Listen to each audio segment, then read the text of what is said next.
Do you know the month of July could bring destruction to an entire province? Not through conflict, but through relentless rain. In 2025, China is witnessing one of its most severe climate emergencies in decades. From Sichuan's mountains to Gansu's plateaus, the skies have unleashed record-breaking rainfall levels of 500 millimeters, levels not seen in over 60 years.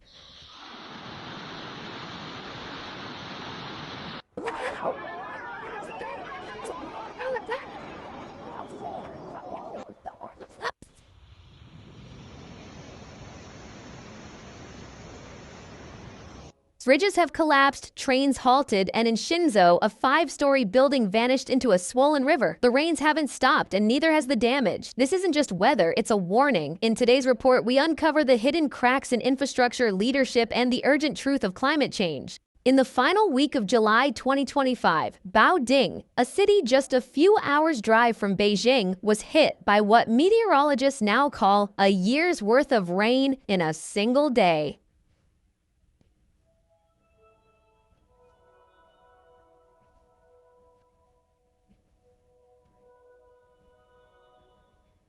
This industrial hub in northern China is no stranger to heavy weather. But what happened between Thursday and Friday wasn't just a downpour. It was a test of the city's foundations, its emergency response systems, and the lives of over 19,453 residents who suddenly found their homes underwater. In just 24 hours, the western region of Baoding, specifically the area of Yi, recorded 448.7 millimeters of rainfall, about 17.7 inches. For perspective, that's nearly as much as the city's entire annual average of just over 500 millimeters.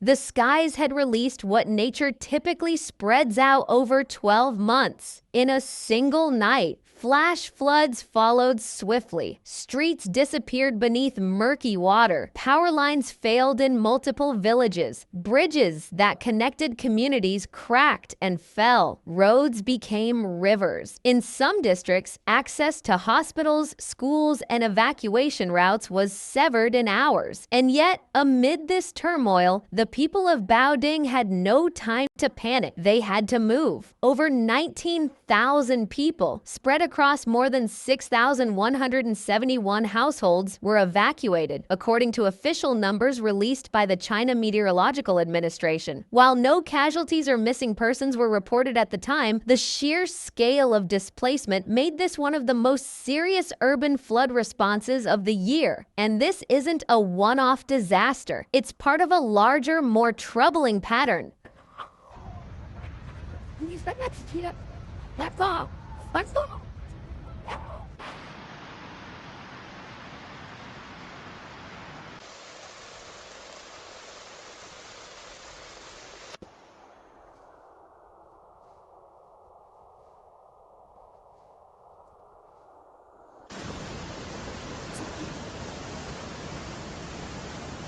Meteorologists compared this storm to the one brought by a powerful typhoon in 2023 that submerged Beijing in the worst rainfall the city had experienced in over 140 years. The parallels are impossible to ignore. In both cases, cities were caught in vulnerable moments, and in both cases, old infrastructure met new climate extremes and failed. In Zhou, a city under Baoding's jurisdiction that had already suffered devastating floods in 2023, roads and bridges were once again rendered unusable. By Friday morning, over 190 millimeters of rain had drenched the area, cutting off access and sending residents into another round of fear, recovery, and uncertainty. Even as Baoding and surrounding districts scrambled to respond, weather forecasters had a grim warning: the rain wasn't finished. CCTV, China's state broadcaster, reported that an additional 50 millimeters of rain was expected to fall within a 6-hour window, just enough to tip the fragile ground toward more landslides, urban runoff, and infrastructure collapse.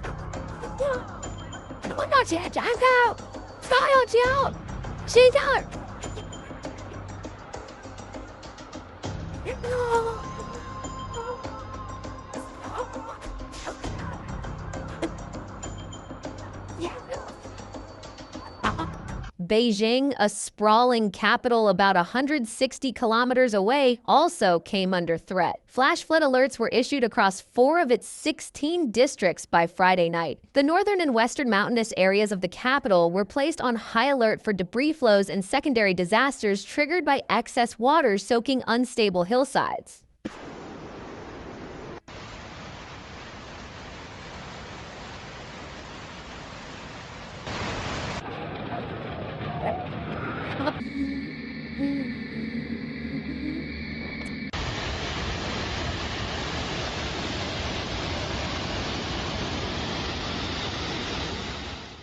In response, Hebei province, where Baoding is located, escalated its emergency preparedness.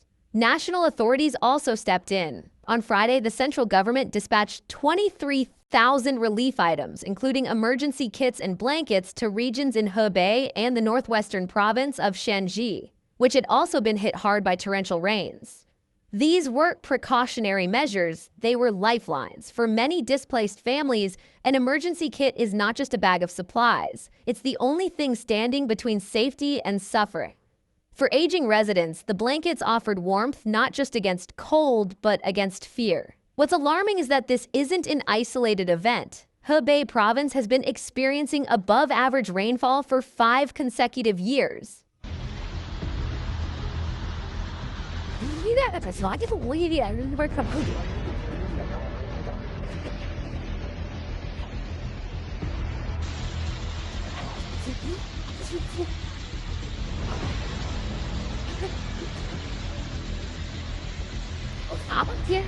In 2024, the province recorded 640.3 millimeters of rain, over 26% higher than its decades-long average.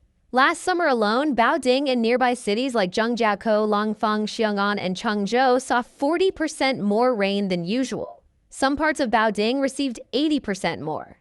This is not random weather. This is a climate pattern in motion. Scientists and meteorologists are increasingly linking these shifts, especially the rising precipitation in traditionally drier northern China, to global warming. As the East Asian monsoon grows more erratic and forceful, the land simply cannot absorb or redirect the volume of water it once could. And the consequences extend beyond flooded streets and broken bridges. These storms pose a serious threat to China's $2.8 trillion agricultural sector. Floodwaters are not just washing away crops and soil, they're washing away entire harvests. Fields are drowning, livestock is at risk, transportation to markets is disrupted, leaving perishable goods stranded.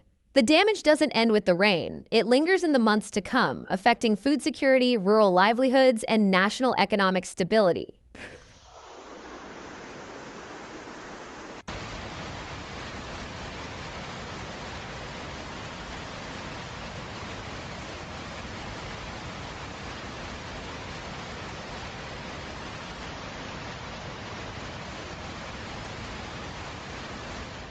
In Inner Mongolia, railway services were disrupted as rains continued to lash high-risk areas. Authorities suspended several passenger trains from Friday to Tuesday, fearing track damage, landslides, and unsafe transit conditions. For travelers, this is an inconvenience. For rural workers and business owners, it's economic disruption at a critical time. And yet, through all this, people are adapting, responding, and holding on. Footage shared by the China Meteorological Administration shows 2 policemen in neon rain jackets wading through a flooded street, water lapping at their boots, rain pouring down without pause. There are no dramatic rescues in this clip, no heroic speeches, just quiet endurance, just duty in motion. Across flood-prone regions, countless similar acts are unfolding. Emergency responders ferrying the elderly on inflatable rafts, volunteers distributing warm meals and shelters, and local officials coordinating evacuations before disaster strikes. These aren't exceptions. They are daily decisions made under pressure in the face of rising uncertainty. But while the resilience of individuals is inspiring, it's not enough. What's being tested now is more than just personal courage. It's the readiness of our systems, the durability of our cities, the foresight of our planners, and the willingness of leadership to recognize that climate patterns have changed, and so must we.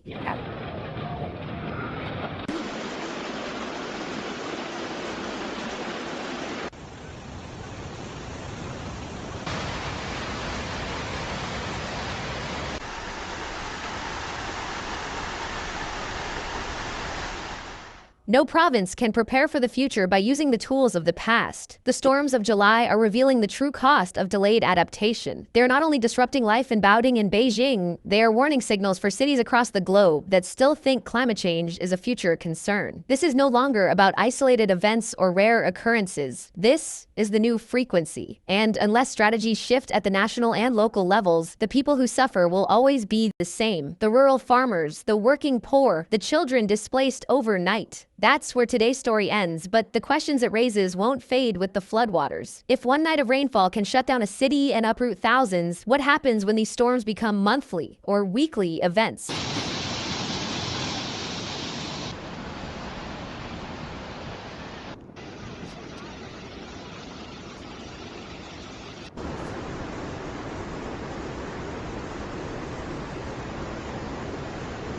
What will it take for governments to design cities not just for the average weather, but for the extremes that are now common? And more importantly, when the warning signs are this clear, will we act in time or keep waiting for the next disaster? If this report gave you insight into something the headlines overlook, don't scroll past. Subscribe for more in-depth stories that connect the dots between disaster and decision. Hit like to help more people see what's unfolding, and tell us what you think, because your voice might be part of the solution we're all waiting for. Stay aware, stay connected, and stay hopeful, even when the rain keeps falling.